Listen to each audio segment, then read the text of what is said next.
When you turn on your Linux computer, have you ever wondered what actually happens before you see your desktop? What comes first, the GRUB bootloader or the Linux kernel? Today, I'll break it down so you finally understand what boots your Linux first and why it matters. It all starts with your system's firmware, BIOS or UEFI. This firmware performs a power-on self-test to check your hardware. Once that's done, it looks for a bootloader stored on your disk, and in most Linux systems, that bootloader is GRUB.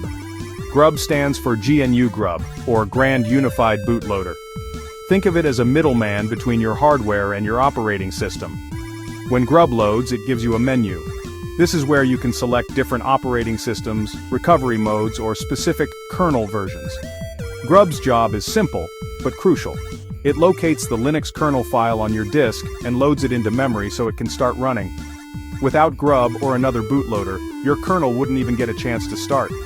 Once GRUB hands control to the Linux kernel, the real magic begins.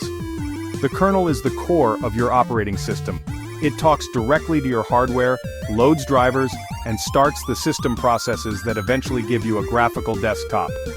If GRUB is the delivery service, the kernel is the main package. It contains everything your system needs to function. So to answer the question, GRUB boots before the Linux kernel. The sequence is BIOS or UEFI firmware starts. GRUB bootloader loads from disk. GRUB loads the Linux kernel into memory. Kernel starts the init system like systemd, and your operating system comes to life. Without GRUB, the kernel can't start. Without the kernel, Linux can't run.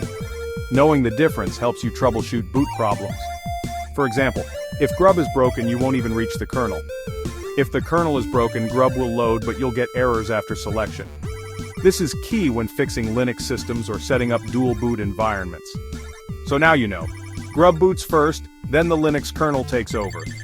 If this video helped you understand Linux better, hit like, subscribe, and drop a comment below with your next Linux question. See you in the next video.